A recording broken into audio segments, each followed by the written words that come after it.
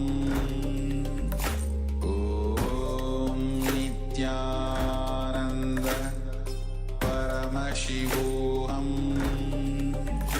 Om Nithyananda Paramashivoham.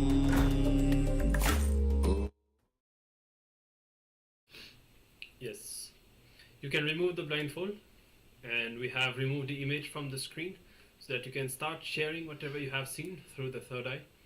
And anything that you experienced, anything that you were revealed, keep in mind that the third eye will not just show you, let's say that if it's an image, it will not just show you the visual, it may even give you further understanding about, let's say, the location or even the date when that was taken, or if it's a picture of a person, you could just be revealed who that person is or what they are thinking about. Because it wouldn't be much of a power if you just saw the surface of things. So we have to drop any expectations or judgment that we have and just be open to receiving whatever Paramashiva shows us.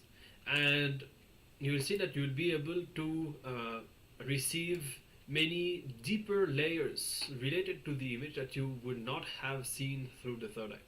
And also keep in mind that when you are sitting in that space of the power manifestation, literally anything that you experience is part of the power manifestation. So there is no such thing as seeing something that is wrong or not seeing. You just have to acknowledge that, okay, Paramashiva Swamiji is showing this to me right now. And when you build that space, when you hold that space, you'll see that the deeper levels of the power manifestation will start opening. So you can share whatever you have seen, let us know, and we'll be having a look at the image and see if we have succeeded in manifesting this power. So as you can see, we have a beautiful picture of waterfalls, a lot of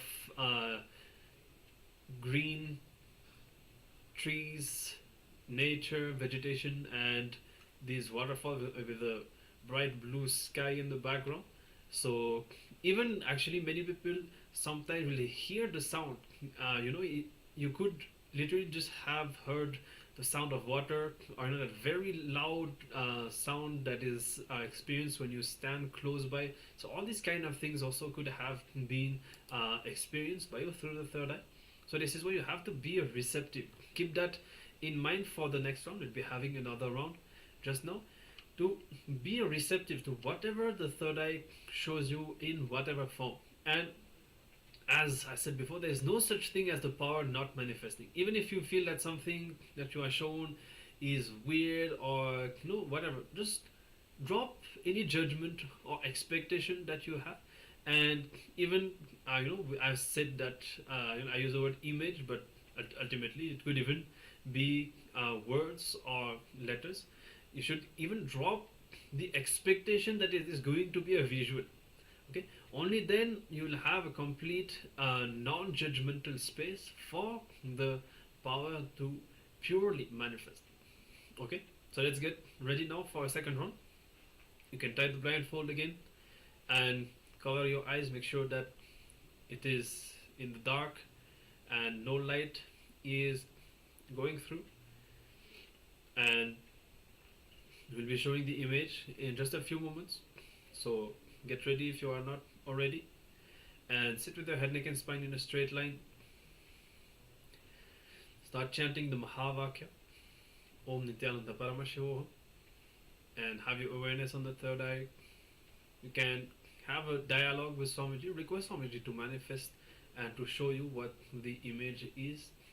And as I said, you will be able to see even the deeper layers, not just describe the visual, but what it is, where it is, what is going on. All this will also be revealed. So hope that you are ready to begin.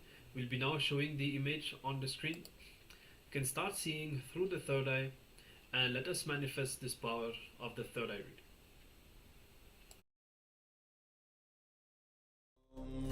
Nithyananda Paramashivoham Om Nithyananda